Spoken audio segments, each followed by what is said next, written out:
found all kinds of like fascinating photographs of his friends, some of the most famous pop artists of his lifetime. And he photographed many times and was close friends with the likes of Robert Indiana, Gerald Lang, Andy Warhol, Philip Pearlstein. It's really amazing. His house was filled with artworks of all these artists. And a lot of these pieces were personally gifted to him on birthdays. It's just incredible to think, that he got artworks as presents from like Robert Indiana, Andy Warhol. It's just amazing. And I share some of these with you later in the presentation. But Jack would love this exhibition because a lot of the people in it are his close friends, lifelong friends. Excellent, excellent. I understand, Craig, that we have a video that. Right. I put together a short video.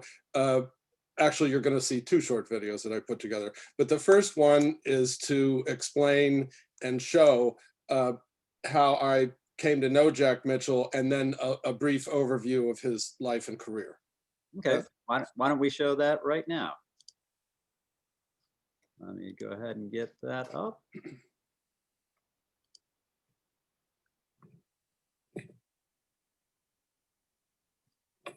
I'm Craig B. Highberger. I spent my career in film and television. Today, I'm semi-retired and I'm executive director of the Jack Mitchell Archives. I met Jack Mitchell 20 years ago. I created his website and worked as his webmaster in exchange for use of many vintage photographs of Andy Warhol and the Superstars in a documentary. Jack attended the premiere and it was a great success. As I learned more and more about Jack and his work, I thought he would be the perfect subject for my next documentary. So I spent a year filming Jack and interviewing his old friends and colleagues and some of his most famous subjects. These included Lonnie Schlein, the New York Times photo editor he had worked with for decades, John W. Smith of the Warhol Museum, who is now with the Smithsonian, Kevin McKenzie of American Ballet Theater, choreographer Merce Cunningham, curator Madeline Nichols, critic Claude Barnes, composer Ned Rorem, Alvin Ailey, dancer and artistic director Judith Jameson, playwright Edward Albee, and Broadway star Patti LuPone. And of course, Jack himself, who told his life story in photographs. And in the summer of 2006, the film opened in New York City, and Jack came and did the question and answer sessions with me after screenings. And old friends came to the opening, people he had not seen for decades. And we took the film to film festivals and won awards, and Jack wound up leaving me his archives when he passed away in 2013. His lifetime of work was so amazing, I retired from my career as a television producer and began work on his archives full-time. Jack had over 5,400 photo sessions during his lifetime. There were 114 boxes of vintage prints, ultimately over 9,000 photographs. It took 4.5 years just to scan and catalog all of the thousands of vintage silver gelatin photographs. For years, I was simultaneously cataloging and scanning negatives and color slides for licensing. I estimated there are more than 1 million black and white negatives and over 30,000 color transparencies in both 35 millimeter and 120 formats. The work on scanning could go on longer than my lifetime. I'm very fortunate that Jack had a well-thought-out record-keeping system. Each photo session's negatives and color transparencies were filed and numbered chronologically by session number with corresponding date. He kept an index card file, which was alphabetical by subject name, containing all the session numbers, dates, and details about that session.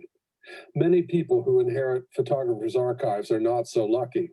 After consulting with Mary Engel, the founder of American Photography Archives Group, who inherited the archives of her parents, who were both photographers and filmmakers, I worked with a professional database designer to customize a way to digitally catalog and create a searchable database of everything in the Jack Mitchell archives. This is all thanks to Jack and his well-thought-out filing and record-keeping systems. And now here's a brief overview of Jack's career. Jack Mitchell was born in Florida in 1925. He grew up in New Smyrna Beach, where his father was a railroad engineer and his mother a school teacher. Jack began taking photographs with his father's camera when he was a schoolboy. These are photos he took of his mother and father. His father built Jack a darkroom and taught him how to develop and print photographs. In 1939, when he was 15 years old, his parents gave him an expensive Kodak camera, and this is the camera he took his first published photographs with. Jack's photograph of his art teacher was published in The Complete Photographer in 1941 when Jack was just 16. When he was a teenager, he photographed Hollywood actress Veronica Lake at a war bond breakfast for the Daytona newspaper. She became his lifelong friend. The next year, he photographed Hollywood star Victor Mature performing for a war bond tour. Jack sold these to several newspapers. He was still in high school. Jack Mitchell, at age 15, was the youngest photographer issued a press card in the state of Florida. Immediately after graduating high school in 1944, Jack joined the Army and was stationed in Italy, where he was a U.S. Army public relations photographer. When he returned to the United States, his troop ship pulled into New York Harbor, and Jack fell in love with the excitement of New York City. But he spent the next few years working as a freelance photographer in Florida. He took a series of photographs of his friend Edward Wilson, who was a professional dancer. He sold these to a photography magazine, and they were seen by Ted Shawn, who was known as the father of American dance. Shawn invited Jack to come and photograph his dancers in Massachusetts in 1950. These included choreographers Donald Sadler, Robert Joffrey, and Alvin Ailey. Jack decided to move to New York City, and he began photographing major dance companies. His studio in New York was a rented space only 500 square feet in a building on East 74th Street in Manhattan. His expertise with lighting made this very small space seem much bigger than it actually was. Over the course of his career, Jack shot more covers for Dance magazine than any other photographer. His work was featured in the New York Times frequently, and his photographs of performing and creative artists have appeared on the covers and inside of Life, Time, Newsweek, Rolling Stone, Vogue, Elle, Glamour, and virtually every other major international publication. And that's a brief look at Jack's archives and his amazing 5-decade career.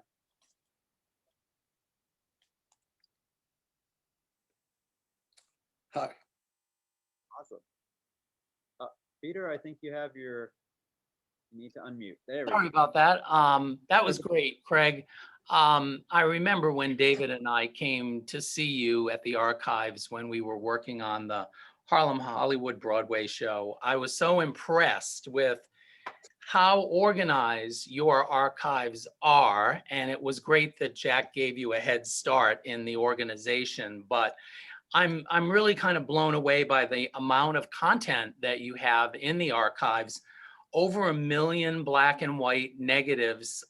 You said something like 30,000 color slides and transparencies. And I know you spent many years scanning the existing photographs and some of the negatives and transparencies. But at this point, how do you determine with so much material what to continue to scan from the archives? Well, those first few years were admittedly rather frantic because I didn't even know the total of the vintage prints. That was the most important thing because we have like so many beautiful exhibition prints. So I had to get a big scale scanner, a big flatbed scanner like the Smithsonian uses that you can put big 11 by 17 and then do 16 by 20s on a copy stand and scan them into this database, which I had created. Simultaneously with cataloging those prints, we were developing the licensing because Jack's archive is so historic. He photographed so many famous people.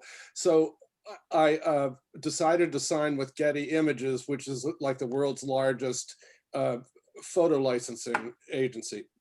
So they, of course, told me, I said, we have so much, but I should really, in discussions with them, start with the most famous people, of course. So at that point, the Jack's proof sheets, the proof sheets help you. A proof sheet is like this. This is Merce Cunningham, okay? So I didn't, these were not, the proof sheets were not organized well, unfortunately. Jack, like, they were roughly alphabetic, but they were just all mixed up. So it just would have been a nightmare to try to organize those. And I still haven't done that 8 years later. So what I did was, thank goodness, Jack like wrote on the negative sleeves after the first like 4 years of his career, which started in the early 1950s in New York City.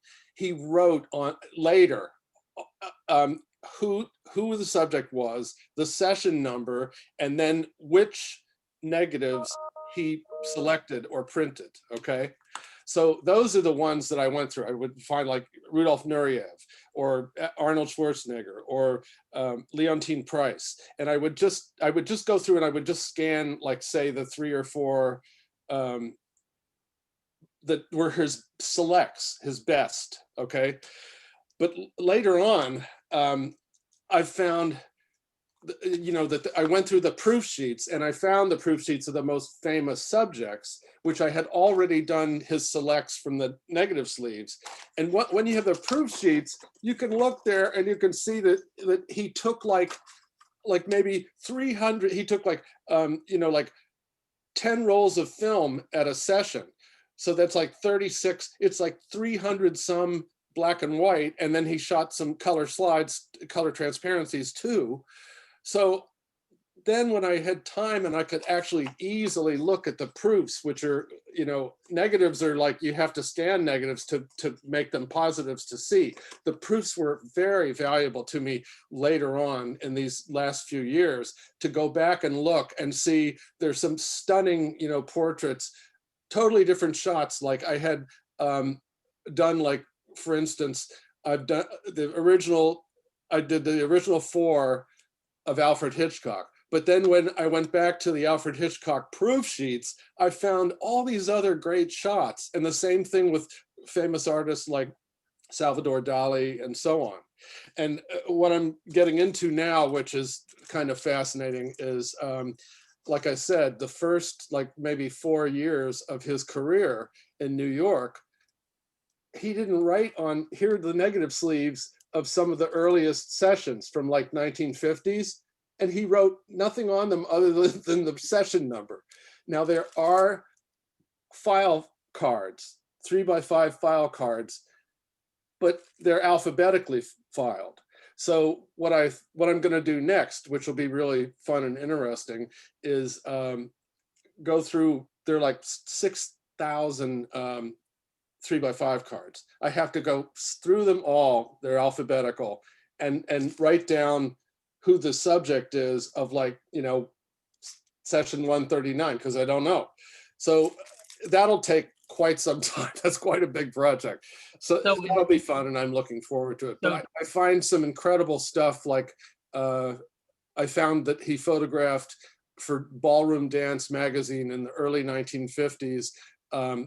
They always had, like, at the Plaza Hotel in Manhattan, a big like ball at several times a year, and at Halloween, like 1952 or something, lo and behold, there he photographed Truman Capote at that, and we didn't even know we had that in the archives. So I find these wonderful discoveries all the time, and I'll say before the next video that talks about the artist, the exhibition that you have, and some of the specific ones.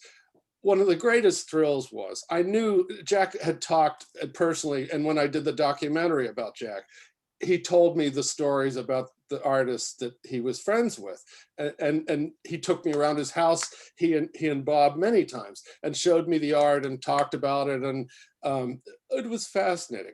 But the coolest thing was, and I wish he was still here, because I would love to talk to him about this.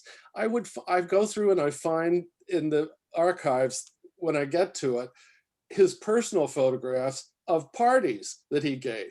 And there's like, I found the ones, recently, in recent years, of a party he had for Andy Warhol to meet Veronica Lake, who and you'll see that story coming up.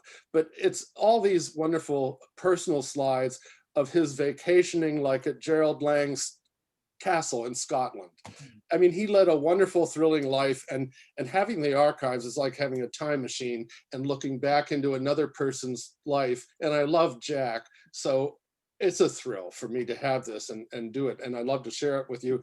And I think you've got this next video, and that'll share some of the excitement, I think. Yeah, it was so much fun for me to select the pieces for the show from a much larger body of work, not millions, fortunately, but I had quite a bit to select from. And I think the thing about Jack that is really fascinating to me is how he was sort of a very straightforward photographer. In the old tradition, he would come in, he would do a photo shoot, but he would elicit the personality from the sitter. As opposed to a lot of photographers today, I think of people like Annie Leibovitz, I think of somebody like Jonathan Becker, who really try to get something really jazzy that goes beyond the person. It's the person, it's in their environment, and there's some jazzy element to it. And Jack is much more straightforward. He's much more honed in on the person and the personality and what that face and what that body can tell you about that person, their inner life. And there are a lot of those kinds of images in this show. And as you said, Craig, you put together a little bit of a longer video that focuses on the backstories from a number of these fascinating personalities. So we'll watch that now, and then we'll come back on the other end and we'll take some audience questions.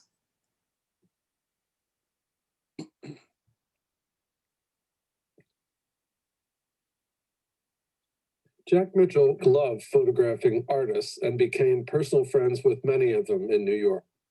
The result is that in the 1960s through the 1990s, he photographed most of the period's prominent New York City artists repeatedly. Today, many of these photographs are in many museum collections. There are 54 Jack Mitchell portraits of artists in the collection of the Smithsonian Archives of American Art. In 2015, the National Portrait Gallery acquired 10 first-time subject inductions of prominent artists: Robert Rauschenberg, Ellsworth Kelly, Ray Johnson, Robert Indiana, Eric Fischel, Alex Katz, Dwayne Hansen, Richard Estes, Philip Pearlstein, and Ian Hornack. In my years of cataloging and scanning Jack Mitchell's work, I have assembled a lot of interesting groupings of photographs of great artists he photographed, and they tell some fascinating stories. I'll share some of those with you now. Jack first photographed Pulitzer Prize-winning playwright Tennessee Williams in 1966. He remembered it this way: having seen a peacock chair in Williams' Key West home, I borrowed one from a friend to photograph him in. He remarked, "Oh my God, all I need now is a drink." So he sat down in the chair and was very, very comfortable. The United States Postal Service selected one of Jack's 1966 portraits to create the 1994 Literary Arts Tennessee Williams commemorative postage stamp. Jack photographed famed Japanese-American artist and designer Isamu Noguchi in his Long Island City studio during March of 1966.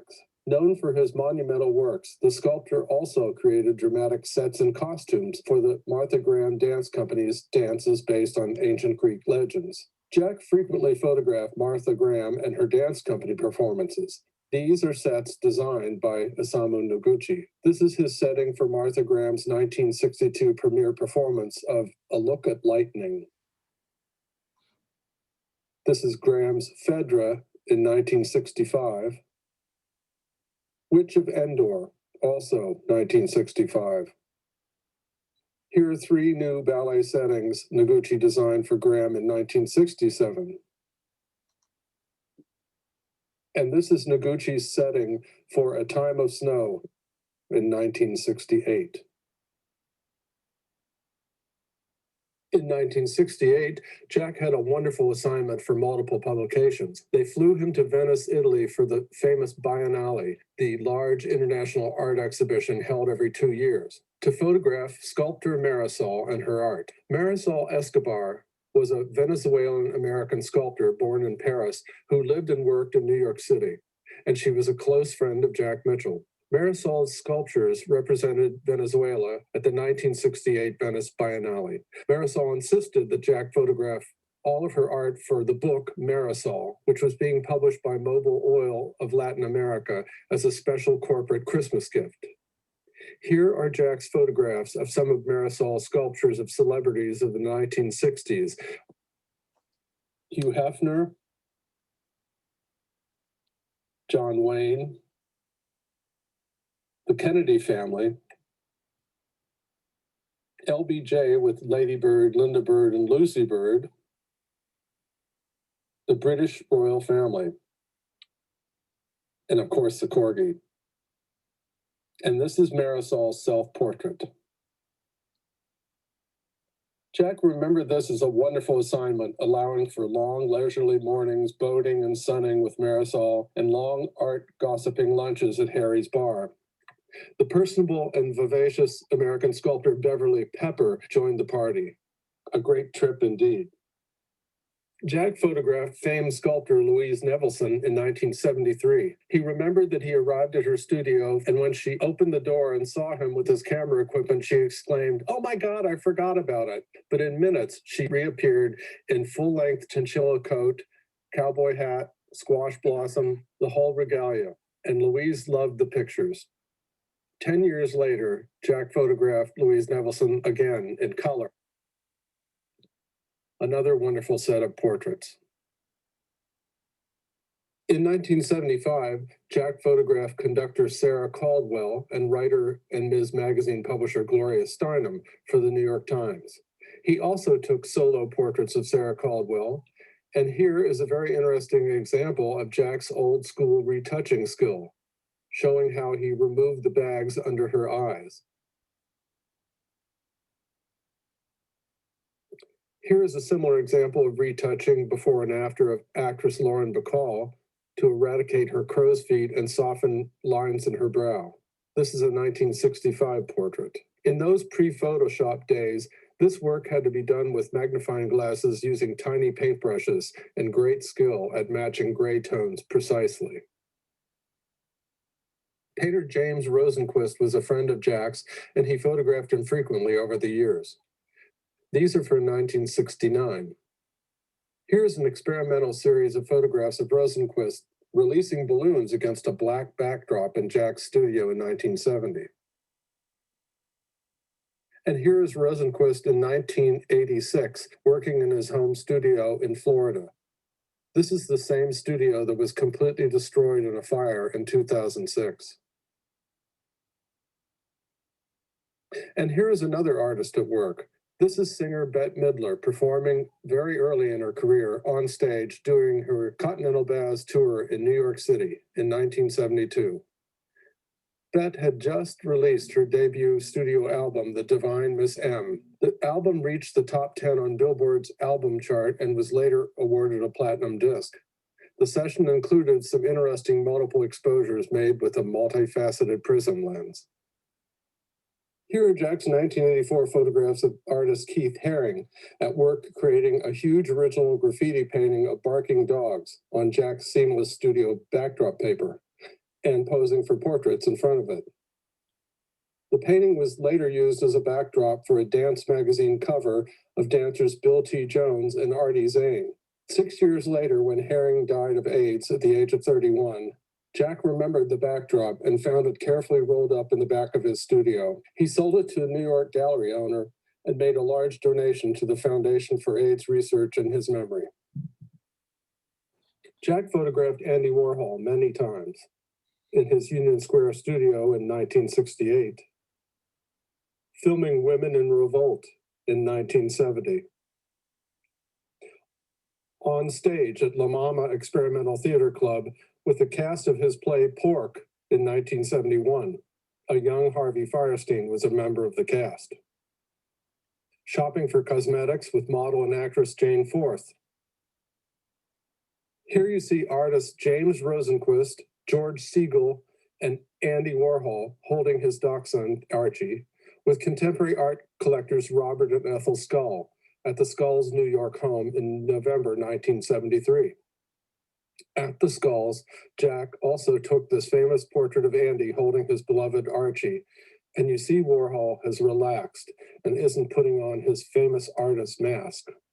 Jack was friends with the entire Warhol crowd.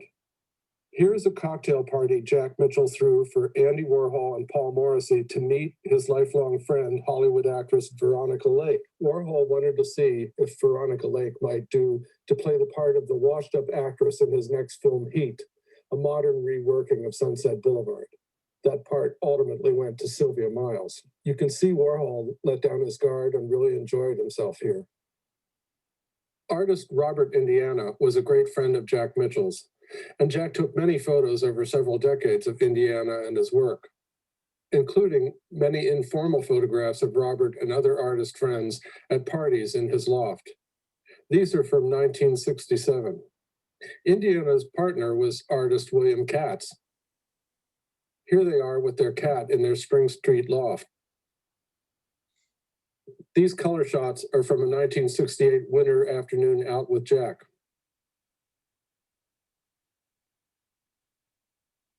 And these are opening night of Robert Indiana's 1968 solo exhibition at the Museum of Modern Art. This is a famous 1969 Jack Mitchell portrait of Robert Indiana peering through the plexiglass box containing his love sculpture based on his very famous love painting. This is artist John Willenbecker with Katz in Indiana. And here is Indiana holding his cat with artist Charles Hinman and Alex Katz outside their Spring Street loft building on a rainy afternoon in 1969. Finally, here are some shots of Indiana with a just completed 12-foot-tall love sculpture made of Corten steel on display in New York Central Park in 1971. It was purchased in 1975 by the Indianapolis Museum of Art. Artist Philip Perlstein was another great friend of Jack's.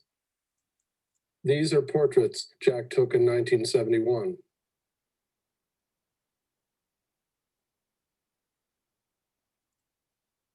Here's Perlstein at work in his studio in 1986, and the famous portrait Jack took during that session. In 1989, Perlstein painted a watercolor portrait of Jack Mitchell. It shows a close-up of Jack wearing a Boston Red Sox t-shirt. It hung in Jack Mitchell's home for the next 25 years. Today, it's in the permanent collection of the Orlando Museum of Art. Jack met British pop artist Gerald Lang and photographed him first in 1968. They became lifelong friends. Jack took photos to celebrate Lang's wedding to Galina Golikova in 1969, wearing wonderful 1960s fashions. And he even took some artistic nudes of the young couple. Jack even vacationed at Lang's castle in the Scottish Highlands and took these wonderful color photographs of Gerald and Galina. And Lang and his assistant in his studio, and freshly dried yarn for an art project. Even photos of Gerald wearing a kilt and playing the bagpipes, which entertained his cows. You can see why Lang spent the final decades of his life living there. Here are photos of Gerald Lang with his sculpture of Andy Warhol, commissioned posthumously by the Warhol Foundation in 1988. And that is a brief look at some of the interesting photographs of artists by Jack Mitchell.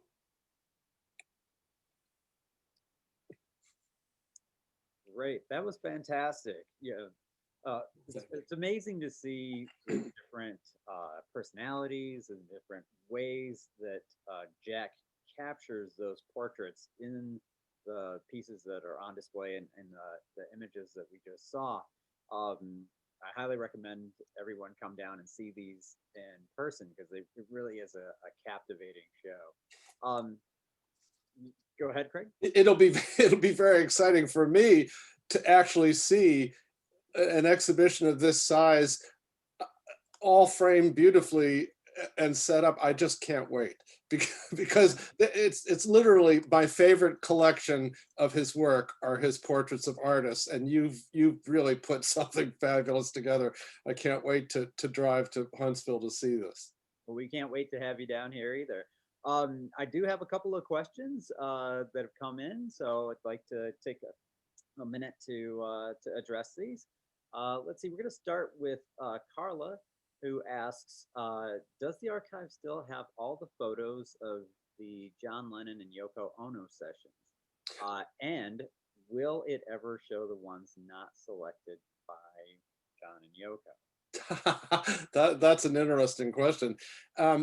Yes, we of course have all of the negatives and all of the proof sheets and all of his exhibition prints that he made, and yeah, there are some that I guess everybody probably doesn't know the fact that unless you've seen my documentary, the photos of Lennon were taken just like a week or so before he was murdered. And so it's interesting that the Lennons had negotiated. It was the first time they were going to have a professional photographer take their photos for this album, Double Fantasy, in 1980. And in order for the New York Times to get the exclusive and have the photos for the arts and leisure section, they actually asked for, and the New York Times granted them, photo selection. They could go through the proofs of everything Jack shot of them and pick which ones they liked and said yes to this and no to these, and only the ones that we've selected. And we've got those proof sheets. It's really something, because those are the actual proof sheets that John and Yoko marked up with grease pencils. John's grease pencils were blue or something, and Yoko's were another color like yellow. But anyway, it's really amazing. All the photos are really lovely that they selected, but there are other ones that are just as nice. And so yes, we've got all of those and all of the color slides, which I think only a few of the color were printed initially, like the one that was on the cover of People magazine, and it sold more copies. The memorial issue to John Lennon, with Jack's color photo of John and Yoko, sold more copies of People than any had until like Princess Diana memorial issue. But yeah, that's a really interesting session that Jack had, and the stories around it are really interesting. So yes, that would in and of itself would make a nice little exhibit. Yeah, and we actually have a copy of that. Yes, that cover, that People cover, the memorial for John Lennon, which has that. Oh, you've got that in the vitrine in the Yes. exhibition. That's great. Yes. And we also have a really nice audio guide there as well that talks about that in some more detail. Oh yes. Thank you for answering that question. We've got another question here from Camille. This is a question she wanted to know. How is it that you came to be chosen to manage the archives, and were you surprised when Jack selected you to do that? It was really a shock, because I did know before he passed away. What happened was, as I explained, needed his work for that documentary that I was making back in the late 1990s, which was released and very successful, and gave me a new life at the age of 50 in 2004. But honestly, after that, I said, what's my next documentary going to be? Because the first one was a big success. And so I had the freedom to choose my next topic. And I thought, there's no better topic than this fascinating photographer's lifetime of work, because I just used a narrow part of his photos of Warhol and the superstars because that's what my first documentary was about. And his work encompassed so much more. And I just thought this would make a great doc. So I asked him and he said yes. And so after I made that documentary, before it was going to premiere in New York at a film festival in Manhattan, we had a private party to show it at friends of his. And there were about 30 people there. And we showed it on a big screen. It was the first time he'd seen it. And he cried, okay? He was very happy, all right? And there's another really interesting story behind this. Jack says in the documentary that upon his death, he had written into his will that all his photographs, I mean his negatives, all of his negatives, the million negatives and all of the color transparencies were to be burned, destroyed, because he felt that only he could like print a photograph of his like he liked it, okay? So I just was so shocked. I thought, oh my, this is just an incredible loss, an artistic loss, and a whole chunk of history that will be lost, because then all you'll have are the prints. And at that time, I didn't know how many prints there were, but there are like about 9,000 prints. But there's so much more to what he photographed. So as I made the documentary, I asked all his friends that are in the documentary, like Edward Albee and Ned Rorem and Judith Jameson. I asked all of these people. I told them, I said, Jack has said when he dies, he wants all of his negatives destroyed and transparencies. Because he only likes the prints that he makes himself. And what do you think about that? And every one of them said, oh, that would be just terrible. Oh, he shouldn't do that. And in fact, I think it was Edward Albee that said that is something that you can put in that you can disregard in a will, because it's just unconscionable. It would be such a loss of such valuable history. And so I made a little DVD, and I didn't show it to that group, but I went back. I was close. I was working with Jack, the remainder of his life on his website and on his licensing. So I made this DVD and I put those clips of his famous friends saying, you shouldn't do this, okay? And that made him cry too. And it was shortly after that I'd gone home to, at that time, we lived in Alabama. We now live in Atlanta, Georgia. But he called me in Birmingham, and I guess this was like 2008 or something. And he said, Bob and I have decided to leave you the archives. And I just was so overwhelmed. Jack said, we decided that you're the best person to handle my legacy because your documentary has brought so much more recognition, and my website that you did, people were finding me for licensing. Jack never had a computer until he met me. So it's like, I opened a whole new world to him at the end of his life. And he was so grateful to me. And it's like, I was so happy, because it's like, it's like, it was the greatest gift ever, because it's so fascinating.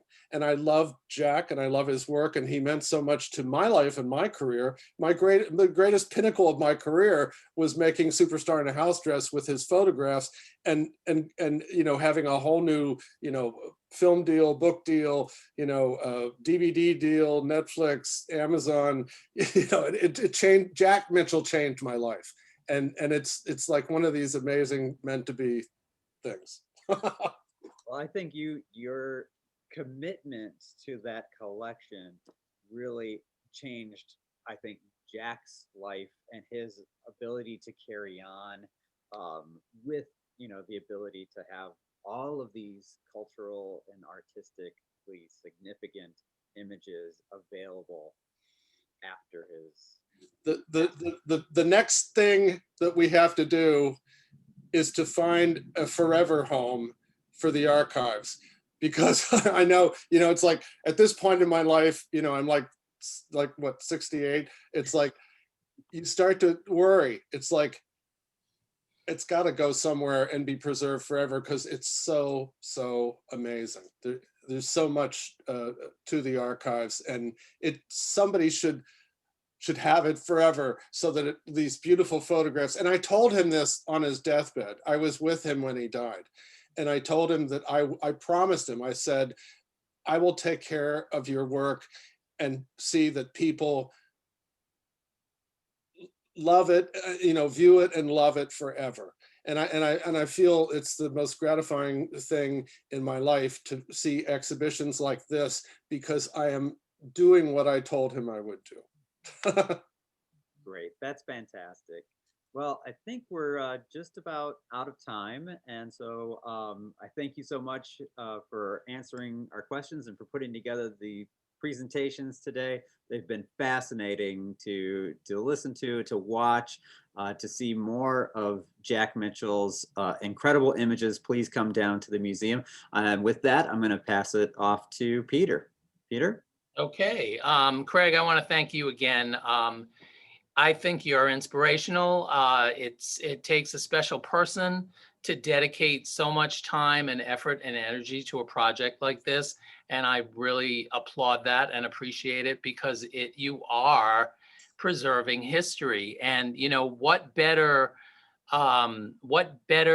purpose in life can you have than to sort of advance something and secure it for the future. So bravo to you. Thank you. And I want to thank everyone who signed up for the session today. I want to encourage you all to join us again on July 9th, when we will visit sculptor Greeley Myatt from his studio in West Memphis, Arkansas. And that program is going to be presented in connection with Greeley's exhibition at the museum, which is currently on view.